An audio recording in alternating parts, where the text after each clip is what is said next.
What's going on, everybody? Welcome back to Rough Life Gaming. That's right, guys. It is time for another news video. Now, I had a minute. I wanted to go over all the information that we got from the blog post and the strike time video, guys. It was a lot to take in, I ain't gonna lie. But that being said, guys, let's jump right into this blog post here. And boom. Here we are, guys. Now, the big thing from the blog post is this guy right here. Yellow Jacket is coming in the next patch, guys. Now, let's take a look at his kit. I'm this other stuff, you can read that yourself if you want. Let's jump right into the meat. Forget the veggies, right? All right, traits is going to be Villain, Global, Tech, Blaster, and Pim Tech. That is the new tag, guys, coming. Pim Tech. Now, we can only foresee that Ant-Man and Wasp will be added, or will be given this tag as well, along with a rework with the new tunes coming. Now, we know one, finally, they went ahead and told us that Yellow Jacket's coming. The other rumored characters are to be Ghost, and who's the other one? Stature, which is Ant-Man's daughter, is coming to the game. Not statue, stature. All right, his basic is going to be Bio Energy Blast. It's going to attack the primary target for 250 damage. It's going to bonus attack for 230 damage. So basically, you're going to be hitting them for 480 damage, which is cool because you're getting that second attack, which is going to help you get through death proofs and things like that, right? It's awesome. Okay, his special, Spiteful Sting. This is going to be an energy cost of 5/5, meaning you can use it turn one, but you're going to steal 30% health from the primary target and redistribute that health to yourself. Receive an additional 4,000 health. This bypasses heal block. So basically, heal blocked or not, you're going to steal 30% of an enemy's health. Now, it is only a single target steal, which is something I think they are wanting to do, try to keep us from using Phoenix. So we'll get into that here in a little bit. And he's also going to gain evade. He's going to gain regeneration. So you're going to steal 30% health plus an extra 400,000 or an extra 4,000. And then you're going to gain evade and you're going to get regeneration. But this is the kicker, guys. This is what blew my absolute mind. In Dark Dimension, prolong all positive effects on this character by a duration of 1 up to a maximum of 4. Yellow Jacket, Dark Dimension? What? So, guys, it is looking like they are steering us away from Phoenix, and this is giving us an option at least. I don't know if it's as set in stone as some people are making it sound. Yes, he does have a 30% health steal. That is the largest in the game, but is also only single target. But let's hope that they do not do Dark Dimension 4 as they did Dark Dimension 3. I hope they find a balance between DD2 and DD3, you know, where they can have the higher health but not as much damage. But maybe, you know, the health doesn't need to be as high where we have to fight 30-minute battles, right? But let's take a look at his ultimate. Here we go, guys. Hostile Takeover. This is also a 5/5. So you were able to choose whether you want to do the special or the ultimate turn 1. But he's going to start off with gaining offense gain +1 offense up to a maximum 3. So if somehow he's getting some ability energy or something, you know, he could do this move again. He could have a couple offense ups, I guess. But he's going to attack the primary target for 400% damage and all adjacent targets for 350% damage. That is a lot of damage for adjacent targets. I love it. I absolutely love it. But let's see. He's going to on kill apply two random positive effects to self and all Pim Tech and Villain Tech allies. Villain Tech. What does that say? Villain Tech is going to be Ultron. And this guy is a global character, so unfortunately, while Minerva is Villain Tech as well, I do not see them working together in Dark Dimension 4 because she is cosmic, he is global. We'll get into that again here in a minute. But guys, that's crazy. And his passive ability, which is Don't Cross Me. Pun after pun, right? While this character has offense up, gain +20 speed, and gain +25% drain, which isn't huge amount of drain, but it is something. And in Dark Dimension, we all know a little bit of health can go a long way sometimes. You know, that little bit of drain could also, you know, get him back to his 30% health steal. You know, I mean, just different things like that. It's awesome. But he's also going to, in Dark Dimension, gain +20% damage for self and all Pim Tech allies. So we are looking at it right now as a Pim Tech ally is probably going to be Ant-Man and Wasp. We know they're already in game, of course, blah, blah, blah. And then Stature and Ghost are supposed to come in. Ghost was in that Ant-Man and the Wasp, Ant-Man 2 movie. She was pretty cool. In the comic books, she is a tad bit different than that, but they're also, that's just the rumored characters, guys. And usually our rumor mill for this game is pretty good. I mean, we hit the nail on the head quite often. But tell you what, let me zoom in a little bit.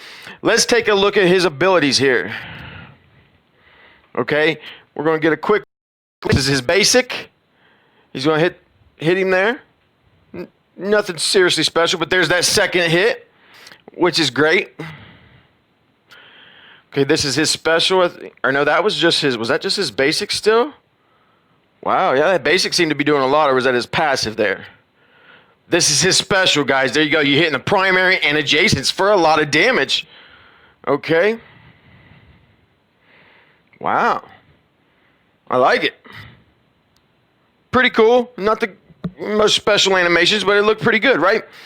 Okay, now guys, this was something awesome. Okay, I like this strike time video. I think a lot of people were upset by it, but I tell you what, I'm going to try to do this by timestamp. So I'm going to try to jump in to the key parts I think were important in the strike time video in case you didn't watch the whole thing or you want to know what I think is important. So I'll be right back, guys. Okay, guys, I'm back. Now, in this part of the video, this is where we talk about ISO 8 classes, and they're going to be expanding classes, guys. Let's take a look. And the Tier 1 ISOs are out. Sometime down the road, we're going to get out the Tier 2 and new classes and extend the existing classes and allow for more theory crafting. This is probably going to come out sometime, the next iteration. Sometime in the spring of 2021. Spring of 2021, guys. There it is. Spring of 2021. We will be getting additional classes for our ISO, which I can't wait to see what they're going to be, guys. I'm really loving the new ISO system, and I hope you guys are too. Okay, that being said, let's get to our next point in this. All right. Okay, guys, this is another big part of the video, in my opinion. Let's check it out. A new feature that we're going to pair this with, and that's battle passes. And for those that don't... What? Battle passes? Like in other games where you pay $20 a month and you get all kinds of extra stuff, but free-to-play characters or free-to-play people can still play and get somewhat benefit from the rewards, but not all of the rewards?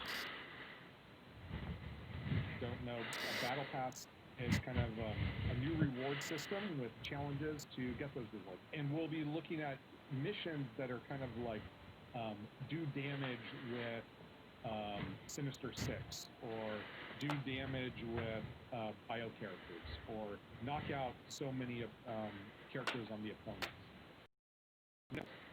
And by doing that... Okay, guys, there it was. John Durer confirming Battle Pass is coming to Marvel Strike Force. Like it or not, it is coming. Guys, now, I do not think it's going to be as groundbreaking as some people are afraid it might be. However, that being said, we all know that they spent a lot of time working on this real-time PvP. Now, in doing so, they're not going to just let it go to the wayside. Community, like it or not, be damned. They are going to do their best to try to make us have to play this game mode and learn to love this game mode. Me personally, I absolutely love the game mode. I love draft. I love all that stuff when I have the time for it. But if they're going to tie rewards into it, like he's saying here, because I don't think I showed you that actually, he is talking about this real-time arena in which they are going to be pairing real-time arena kind of with the battle pass. So I don't know what that's going to entail. You know, some people are really assuming that down the road that with this auto sim feature, which in my opinion, well, hang on, I'll get into that in a minute. But basically, he's going to be pairing Battle Pass with real-time PvP. That's what he's saying here. We didn't get no information as far as how much it's going to cost, and I think it's going to be coming sometime around December, January. It's looking like something like that. Maybe even earlier. I'm not for sure, guys. But another thing I wanted to mention here is that we all know in December we're supposed to be getting this auto sim Blitz and Auto Sim Rage, which they said is going to cut down the poor quality of life in game time. You know what I mean? Just the low quality game time that we play spinning in Blitz, just 5 minutes, you know what I mean? It gets very tedious. and he thus talks about the auto sim feature becoming kind of like a chess match where you have to know, the meta teams, so you can just kind of send your team in and you're automatically going to know whether you win or lose the battle. It should cut down saving time. I don't know what that's going to do for as far as the release of characters. So guys, it will not surprise me if down the road we start getting characters released via real-time PvP. Now, one thing they are talking about doing is getting rid of the draft. The battle pass is supposed to be accompanied with this quick battle mode, but for which they are going to be tying challenges to it. Like he said there, you got to use Sin 6 to do so much damage. Basically, they're going to try to add challenges to ensure that it isn't just Black Order versus Black Order or symbiotes versus symbiotes. They want to get away from people just sending their best team in and doing, the fights. They got quite tedious on that, in my opinion, whenever they had that straight to the battle mode. It was my Black Order against yours, or my arena team against your arena team. I mean, it just wasn't as fun, I don't think. But I tell you what, okay?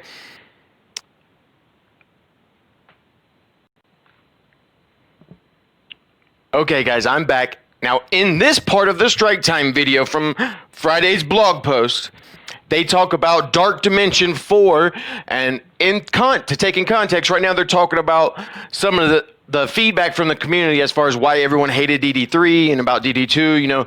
DD2 was great. It was a puzzle. It was awesome, but the fights did take too long. So let's jump into it, see what he has to say. The matches took a long time, and we wanted to see if we could change that experience a bit. I think there's some real good benefits if you get back into that cosmic, the city nodes of DD3. Those were a really positive experience. But the upfront nodes where you're using all your characters, and specifically Phoenix, right, was the problem here. As we tried to, that's right. Okay, here you heard him mention Phoenix was the problem for them. So he's talking about, okay, we're talking gear tier 15 for Dark Dimension 4. As of right now, we're talking gear tier 15, no ISO requirements or nothing like that.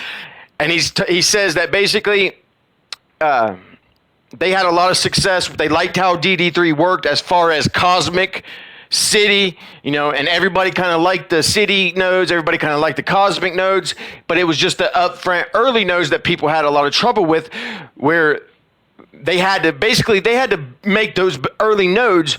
They had to make them so high and so powerful because we could take Phoenix in and just keep nuking like we did, So they were trying to basically account for that, which is why the beginning of Dark Dimension 3, those first 8 nodes are some of the harder nodes, is because they were trying to account for the Phoenix problem, as they called it. So let's see what else he has to say about it. Make it a challenge, but factor in Phoenix. It was a challenge, right? It's a challenge that we're all going through that makes this hard, but we want to try and do better on the next one. So what about the traits for DD4? Is that going to be the same as from DD3? The traits are going to be, kind of the next step in the challenge. So with DD3, you had City, Global, and Cosmic, and with DD4, we're introducing a new one, Legendary. And what that's allowing the team to do is balance the nodes, more appropriately to solve the Phoenix problem that was introduced with. What? Okay, back it up. Let's get this straight. So you're going to take away our ability to use these legendary tunes for which we spent tons of money and time unlocking, or just straight up tons of time and gear, the investments. So we're not going to be able to just run loose like we have been in every other Dark Dimension? I don't know. With DD3. So you'll be taking on, City without legendaries, and Global without legendaries, and Cosmic without legendaries. And then you'll have the opportunity to use all your legendary characters as well, separate from the rest. Okay, I guess that's what it is, guys. So they're going to be taking away our ability to be able to send, Doc Ock into the city lane. We're not going to be able to use Ebony Maw or Black Bolt when it comes to Cosmic. We're not going to be able to use Phoenix when it comes to the Global. Oh, man, oh, man, oh, man. But I don't think that's as bad as we make it sound. Of course, that's what they want to do. But the fact remains that they are putting such a high price tag on this gear tier 15 as far as gear goes. Talking over 2,000 extra SBCs. I mean, it's just the amount of gear it's going to take to get there is absolutely insanity. And I know they have kind of took their foot off that choke point as far as superior gear and orange gear and stuff, like, you know what I mean? But I don't know, guys. That seems a bit excessive to me, but I think, you know, all the new tunes, in my opinion, they are testing out in the Dark Dimension 3. You know what I mean? They are building up these tunes and taking them in and see how they do. And, you know, because that's the main game mode, you know, people are taking tunes into now. That's the highest mode as of right now in game that you can build a tune up and take them into that hardest difficulty there in Dark Dimension 3. I mean, that's just, you know, that's kind of what they're doing right now. And that's why a lot of the new tunes are so good in DD3, I think, because I think they try them out there. So we know Yellow Jacket's coming. We know Yellow Jacket's got some Dark Dimension tags. He's got a little bit of Phoenix in his kit. You know, he's stealing health. He's got Minerva, Maul, Phoenix. All those guys steal health. Now his is only single target. But guys, let's just see what else he has to say. So you mentioned the Phoenix problem. Is that just basically because she's Omega level mutant and so powerful, she was kind of like this, if you'll pardon the pun, this X factor of. All right, let me find the next talking point. Okay, guys, here we are again. We are getting ready to talk about the raid difficulty slider coming to Greek raids. So let's see what Mr. Durr has to say about this. A bit different. We're actually one of the ways that we're increasing the difficulty on these higher end Greek raids is we're going to remove the ability to heal your characters. So it's going to be more about. I'm sorry, I must not have heard him correctly. Did it sound like he said they were going to remove the ability to heal your character? Utilizing your characters to the fullest, you know, kind of paying attention, making sure that you're strategizing correctly in combat so that your characters stay alive and move on to the next node. And if they don't, then you have to go deeper into your roster, giving you a chance to use more characters. It's not about just build 5 characters and then heal them constantly through the remaining nodes. It's kind of a paying attention to the attacks that you're doing on those nodes and having good replacements in your roster to fill in the gaps when somebody. Okay, so yeah, that is essentially what he's saying here. Now, I don't know if this is going to be with like at all difficulties or if this is just going to be something on the higher end difficulties, like, you know, the difficulties 3, 4, and 5, maybe something like that. I could see this to where they're like, okay, you're still walking through the Greek raids very easily. Well, here you go. Now you can't heal. Let's see how you do now. Okay, build your roster up. That's what this game's all about, guys. They're trying to get us to build up tunes we typically wouldn't. They're trying to add value to tunes that we don't normally use. So just to clarify here, is talking about when the difficulty slider comes, they're possibly going to be it sounds like, going to be removing the ability to heal in between nodes, like when we use those health packs or cores if we're out of health packs to heal our team up a little bit. Which, you know, is great when it comes to something like Ultron. You know, a lot of times we spend that 20 just to top him off because we want that revive, right?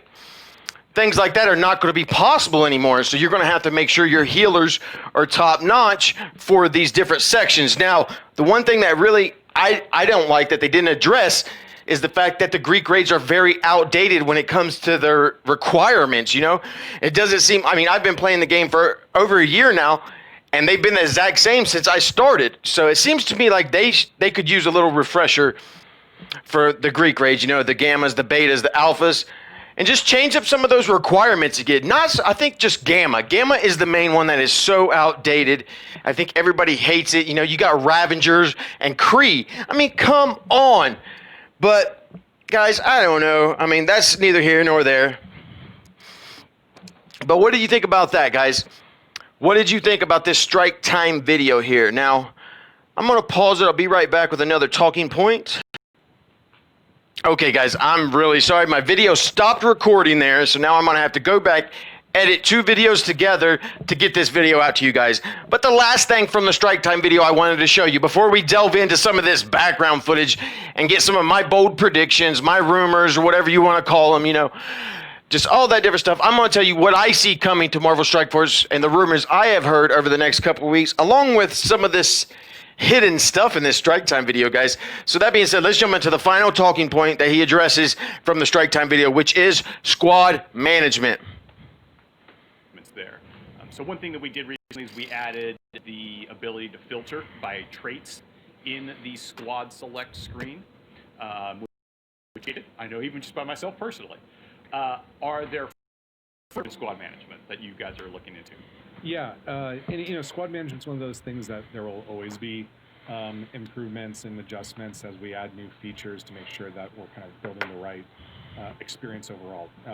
The next thing that we're hoping to get out before the year comes to a conclusion, and it's coming in hot right now, so hopefully it'll be there. If not, early in 2021. But we want to get in the ability to manage your save squads from the roster, and this is something that I know the community's been asking for a while, and we love the idea. Okay, guys, there it is. He's talking about, okay, so basically they're not giving tabs or nothing, or they didn't mention it if they are going to do so. But they're going to give us the ability to work on our save squads from our roster. And he mentions kind of vaguely talking about how you might be able to actually click on your save squads and build a character up from there. I mean, that's kind of what I hear him saying that. But guys, there you have it. Those are all of the important points, I think, that they brought up in this strike time video. So I tell you what, I'm going to be right back, and we are going to talk rumors and some of the background footage of that strike time video, guys. Okay, guys, I'm back with let's wrap up this video with some of the things that I see coming to Marvel Strike Force over the next few months. Okay, now, in these videos, they've always tended to kind of have a little teaser in them, Marvel Strike Force is very big. I mean, if you keep an eye on their Facebook or anything like that, they love trolling us, basically. They love teasing us, kind of throwing stuff out there. And if you take a look in the background of the comic books he has out there now, I'm quite certain they didn't put these comic books out there just, without actually thinking about which comics they're putting out. I assure you, every comic was probably put out here for a specific reason, right? That being said, guys, take a look at this one right behind his head, guys. Gwen Stacy. Now, if you're not familiar with the Spider-Man franchise, Gwen Stacy actually becomes Spider-Gwen. And if you've seen the multiverse or Into the Multiverse, Spider-Gwen is awesome. She's in a lot of other games. She's an awesome character. She really is. Now, guys, there has been some speculation out there that this could be the next legendary character. Spider-Gwen bringing out like a spider team. But if you look to the right, 2 comics over, take a look at who this is. This over here in this corner. Now that is Wiccan and Hulkling. Wiccan is a son of Scarlet Witch and Vision. Hulkling is his lover, his partner, whatever. They are in a relationship, and they are both young Avengers, guys. So that being said, I see them coming in the game now. This could be something they do for like Gay Pride Month or something like that. I think around like February, March. I'm not sure when it is actually, but I look for this to come around the spring of next year, guys. We're looking at Wiccan and Hulkling. The big thing is going to be what happens when this WandaVision TV show comes out. They might bring them early, but I do foresee sometime around spring of next year them making sure Hulkling or filling out the rest of the Young Avengers.